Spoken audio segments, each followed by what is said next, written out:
இது எதற்கான பொதுக்கூட்டம்? வீர வணக்க நாள் பொதுக்கூட்டம். தமிழுக்கு அமுதென்று பெயர் அந்த தமிழ் இன்பத்தமிழ் நம் உயிருக்கு நிகரென்று நாம் ஒவ்வொரு நாளும் நம் வாயில் பேசக்கூடிய தமிழை முதலில் நாம் வணங்க வேண்டும். என்னுடைய தாய்மார்கள் எல்லாம் நீ அமர்ந்திருக்கிறீங்க.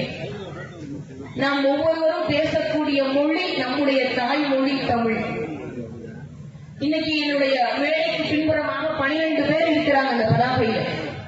அந்த 12 பேரும் இன்றைய கதாநாயகர்கள். 10 பேருக்கு பின்னாடி இந்த 12 பேர் தெரியாதா என்னன்னு தெரியல.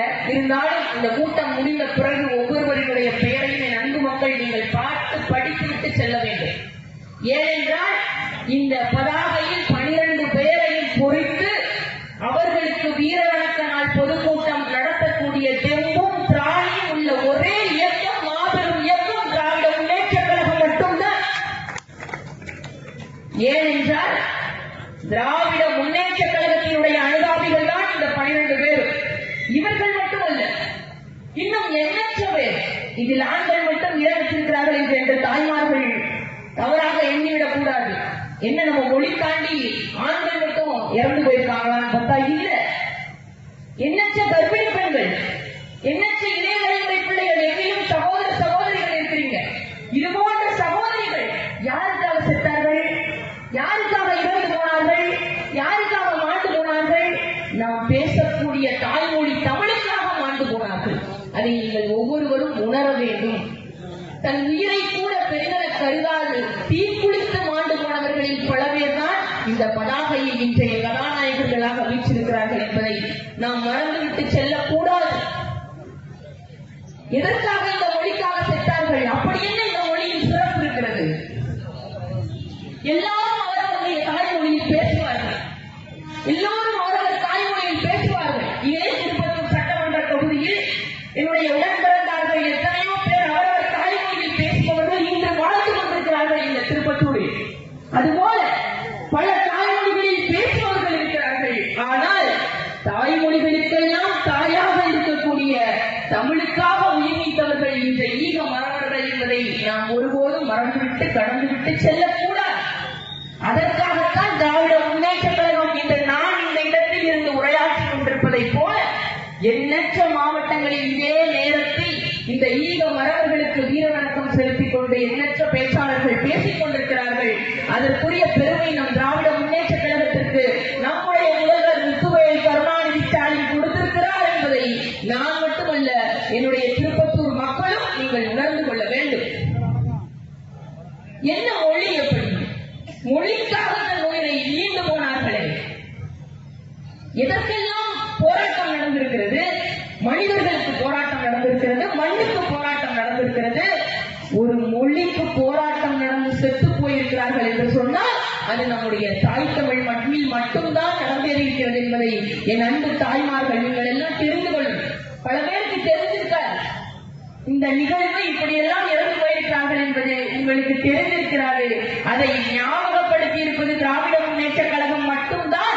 அப்ப இப்படிப்பட்ட இயக்கம், இப்படிப்பட்ட கதாநாயகர்களுக்கு வீர வணக்க நிகழ்வை நடத்தேறியிருக்கிறது என்று சொன்னால் நம்முடைய முதல்வர் நம் மக்களுடைய வளர்ச்சி திட்டங்களுக்கு எவ்வளவு பாடுபடுவார் என்பதை என்னுடைய திருப்பத்தூர் அன்பு மக்கள், தாய்மார்கள் நீங்கள் புரிந்து செயல்பட வேண்டும். இந்தி என்பதை கொண்டு வந்து திணித்தார்கள். நாங்கள் எந்த மொழிக்கும் எதிரி அல்ல. என் அன்பு மக்கள், வயதில் மூத்தவர்கள் இருக்கிறாங்க. நம்ம வீட்டுல இந்தி கத்துக்கணும்னு சொன்னா தவறில்லை, ஆங்கிலம் கத்துக்கணும்னு சொன்னா தவறில்லை. நாங்கள் எந்த மொழிக்கும் எதிரி அல்ல. ஆனால் எங்களை ஆதிக்கம் செலுத்த யாரேனும் வந்தால் அது யாராக இருந்தாலும் அவர்களுக்கு நாங்கள் எதிரி என்பதை நாங்கள் திட்டவட்டமாக சொல்லிக் கொள்வோம் என்பதை என் அன்பு உறவுகள் நீங்கள் புரிந்து கொள்ள வேண்டும். அப்படிப்பட்ட மொழியின் பெருமைக்காக மொழியை தூக்கிக் கொண்டு நின்றவர்கள் தான் இந்த ஈக மறவர்கள் என்பதை நினைத்துவிட்டு செல்ல வேண்டும். இதற்காக நான் திராவிட முன்னேற்ற கழகத்திற்கு இந்த பெருமை என்று சொல்கிறேன். அதை கட்டாயம் இந்த இடத்தில் நான் பதிவு செய்ய வேண்டும். ஐயா முத்தமிழறிஞர் கலைஞர் அவர்கள் இந்த இந்திய ஆதிக்கத்தின் போது போர் உச்சகட்டத்தில் இருக்கிறது. 1930 இருந்து 1960 வரை இந்த மொழிப்போர் நடந்தே கொண்டிருக்கிறது. இந்தியை கொண்டு வந்து ஆதிக்கம் செய்ய திணிக்கிறார்கள். ஐயா கலைஞர் அவர்கள் என்னை போன்ற இளைஞரை பிள்ளைகளாக இன்னும் அவர் இளமையாக இருந்திருக்கலாம். மாணவ பருவமாக கொடியை ஏந்தி கொண்டு இந்தி பெண்ணே வெளியேறு என்று சாலைகளில் வீதிகளில் நின்று கொண்டு போராட்டம் செய்தவர்கள் தான் தந்தை பெரியாரில் இருந்து பேரறிஞர் அண்ணாவில் இருந்து முத்தமிழறிஞர் கலைஞர் வரை. ஏன் நான் இதை பதிவு செய்கிறேன் என்றால், நான் இதை வருத்தத்தோடு பதிவு செய்கிறேன். அப்படிப்பட்ட ஒரு வீரர்களோடு துணையாக இன்று ஈக மரபர்களாக இருப்பவரோடு தோளுக்கு தோள் கொடுத்து போராட்டம் செய்த முத்தமிழறிஞர் ஐயா கலைஞர் இருக்கும் பொழுதெல்லாம் நாங்கள் பிறக்கவில்லையே என்று நாங்கள் வேதனைப்படுகிறோம். ஏன் ஒரு மொழிக்கு போராட்டம் செய்திருக்கிறார்கள். இன்றைய காலகட்டத்தில் நம்முடைய சுயநல போக்கிற்காக எத்தனையோ வேலை செய்து கொண்டிருக்கிறார்கள். அதையெல்லாம் தாண்டி நம் மொழி செத்துவிடக் கூடாது. ஏன் நம் மொழிக்காக போராடினார்கள்? ஒரு பிணம் இறந்து கிடக்கிறது, நமக்கு முன்னாடி ஒருவர் இறந்து கிடக்கிறார்கள் பிணமாக. அவருடைய முகம் முழுமையாக சிதைக்கப்பட்டிருக்கிறது, கண்ணு தெரியவில்லை, அவருடைய மூக்கு அடையாளம் காண முடியவில்லை, முகம் முழுமையாக சிதைந்து கிடக்கிறது. யார் என்று எப்படி அடையாளம் காண்பீர்கள்? அவர்களுடைய அடையாளம் முழுமையாக சிதைந்து போய்விடுகிறது. அதே போலத்தான் நம் மொழி சிதைந்து அழிந்து போனால் அந்த இனமே அழிந்துவிடும் என்பதற்காகத்தான் தந்தை பெரியார் தொடங்கி பேரறிஞர் அண்ணாவில் இருந்து முத்தமிழறிஞர் கலைஞர் வரை கொடியேறி போராட்டம் செய்து இந்த இயக்கம் திராவிட முன்னேற்ற கழகம் என்ற பேரியக்கம், மாபெரும் இயக்கம் இன்று வரை தொடர்ந்து கொண்டிருக்கிறது.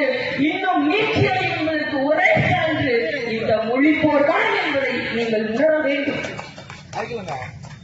கலைஞர் அவர்கள் ஏன் தமிழை தூக்கி பிடித்தார்?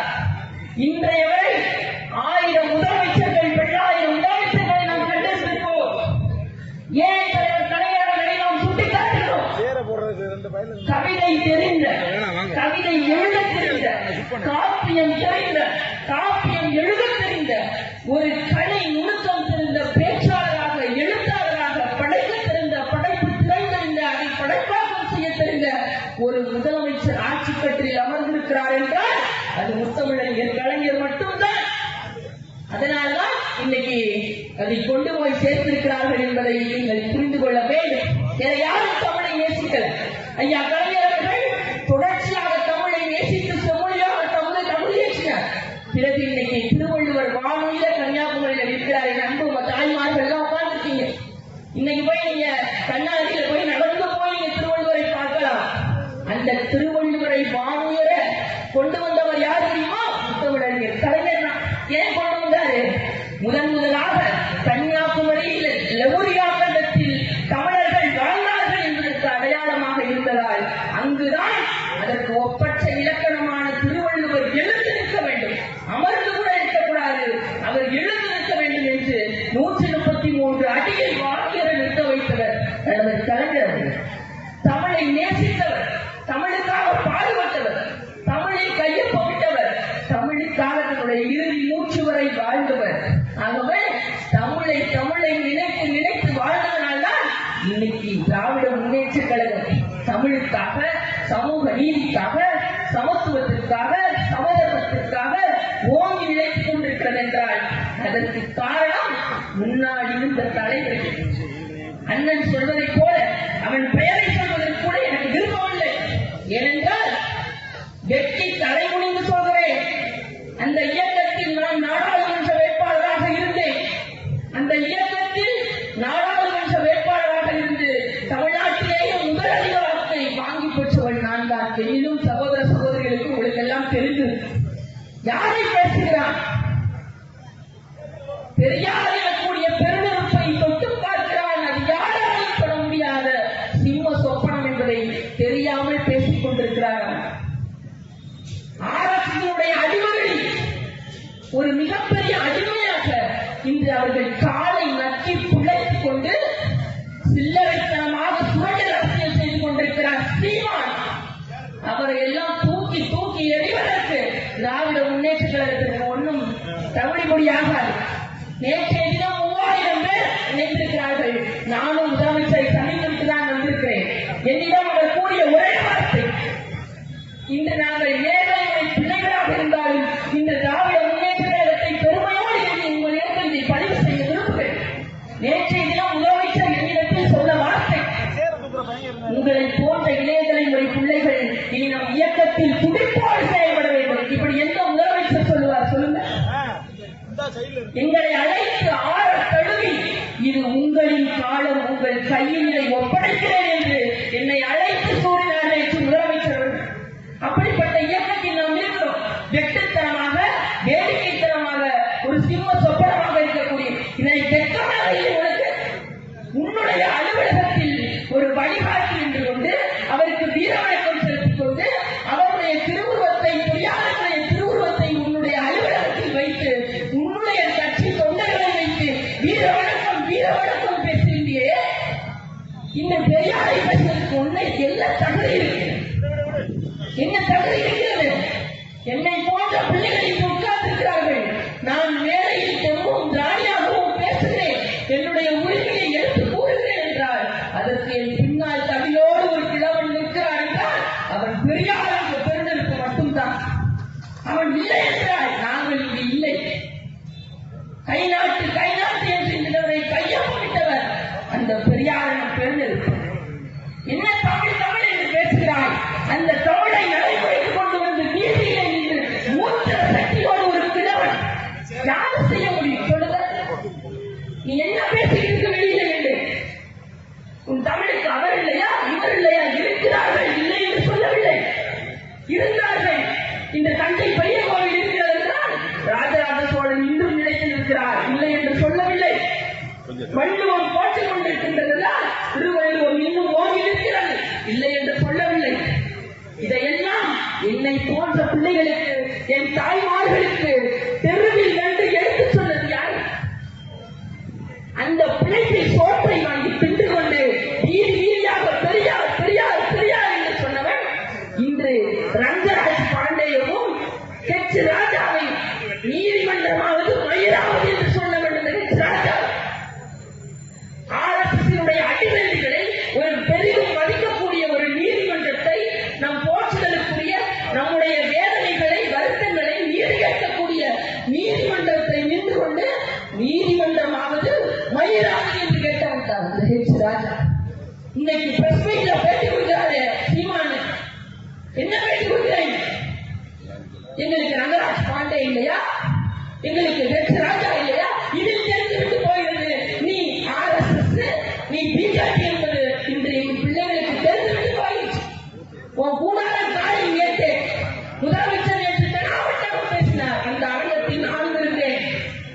அவன் என்ன வேண்டாலும் பேசிக் கொண்டு போகட்டும், ஆவேசப்படுத்தும், கோபப்படுத்தும், கத்தட்டும், பொறுமையாக இருந்தது.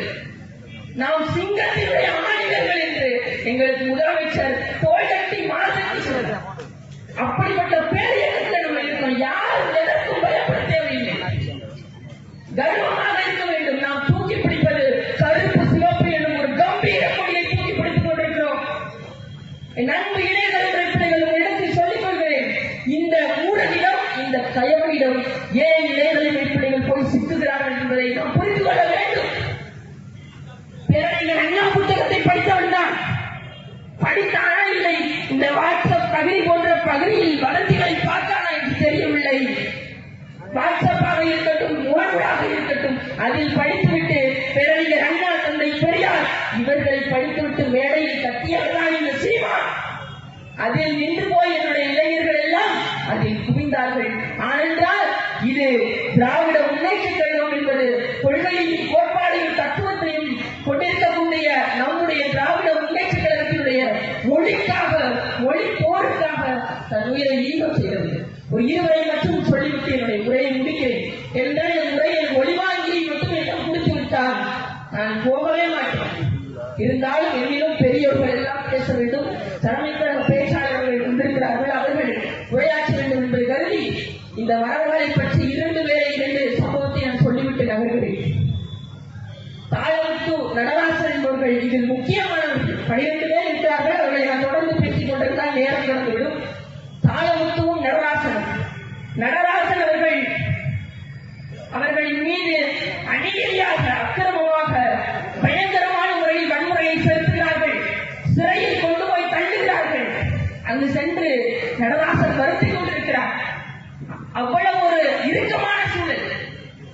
இங்கே பார் நடராசா, ஒழுங்கு மரியாதையாக இந்த அரசுக்கு எதிராக எந்தவித ராஜதுரோக செயல்களையும் நீ செய்ய மாட்டேன் என்பதாகவும், இந்த அரசு கொடுக்கின்ற திட்டங்களுக்கு எதிராக எந்த ஒரு போராட்டத்தையும் நான் கையெழுக்க மாட்டேன் என்பதற்காகவும் ஒரு கையொப்பம் மட்டும் இட்டு எழுதி கொடுத்து விடு, நான் உடனடியாக உன்னை இந்த சிறையில் இருந்து வெளியேற்றுகிறேன் என்று சொல்லும் பொழுது ஒரே ஒரு வார்த்தை கர்ஜனையாக, தன் தாய்க்காக இல்லை, தன் தமக்கைக்காக இல்லை, தன் மனைவிக்காக சிறைச்சாலைக்கு போகவில்லை. நான் பேசிக் கொண்டிருக்கின்ற என் தாயினுடைய கருவறையில் இருந்து பிறந்து விழுந்தவுடன் அம்மா என்று சொன்ன தன் தாய்மொழிக்காக அந்த சிறைச்சாலையில் இருந்தவன் சொல்லிய வார்த்தை என்ன தெரியுமா? ஒரே ஒரு வார்த்தை தான், நீங்கள் சொல்லக்கூடிய மன்னிப்பு கடிதத்தை எழுத்துவிட்டுத்தான் நான் வெளியேற வேண்டும் என்றால், அப்படிப்பட்ட மன்னிப்பு கடிதத்தை எனக்கு எழுத வேண்டும் என்ற எந்த ஒரு இதுவும் தேவையில்லை. என் மொழிதான் எனக்கு முக்கியம், அந்த மொழிக்காக நான் செத்துவிட்டு கூட போகிறேன் என்று தைரியமாக சொன்னவர் தான் அந்த மனாவில் இருக்கக்கூடிய மரவாசன். அதே போல தாளமுத்து, அந்த தாளமுத்து என்பவரை பேரறிஞர் அண்ணா சடலமாக தூக்கிக் கொண்டு போகிறார். பேரறிஞர் அண்ணா அவர்கள் தாளமுத்துவினுடைய உடலை சுமந்து கொண்டு செல்கிறார். மிகுந்த வேதனையோடு செல்கிறார். அப்படிப்பட்ட தாளமுத்துவினுடைய உடலை அவருடைய நினைவிடத்தில் அடக்கம் செய்யும் பொழுது அண்ணா ஒரு இடத்தில் பதிவு செய்கிறார், அன்பு இளைஞர்கள் அனைவரும் இருக்கிறீர்கள். அவர் சொல்லிய வார்த்தை, அவருடைய உடல் மட்டும்தான் இருக்கிறது, ஆனால் உயிர் முழுதும் தமிழுக்கு என்று சொன்னவர் தான் பேரறிஞர் அண்ணா அவர்கள். ஆகவே திராவிட முன்னேற்ற கழகத்தினுடைய ஒப்பற்ற முதல்வராக விளங்கக்கூடிய முத்துவேல் கருணாநிதி ஸ்டாலின் அவர்களின் தலைமையில் அவருடைய கையை இறுகப்பற்றிக் கொண்டிருக்கிறோம். காலை உணவு திட்டம், மகளிர் சுய உதவிக்குழு திட்டம், இன்னும் உரிமை தொகை திட்டம் என்று எண்ணற்ற திட்டங்களை நமக்கு வழங்கிக் கொண்டிருக்கிறார். இன்னும் இறுகப்பற்றுவோம். தமிழ் நம் உயிருக்கு நிகழ்ச்சி கருதி அனைவரும் ஓங்கி ஒழிப்போம். மறுபடியும் வீர வணக்கம், வீர வணக்கம், வீர வணக்கம், வீர வணக்கம், வீர வணக்கம், வீர வணக்கம், வீர வணக்கம், வீர வணக்கம், வீர வணக்கம், வீர வணக்கம், வீர வணக்கம், வீர வணக்கம், வீர வணக்கம். தமிழ் காத்த வீரர்களுக்கு, தமிழ் காத்த வீரர்களுக்கு, தமிழ் காத்த வீரர்களுக்கு, தமிழ் காத்த வீரர்களுக்கு வீர வணக்கம், வீர வணக்கம். வீர வணக்கம்.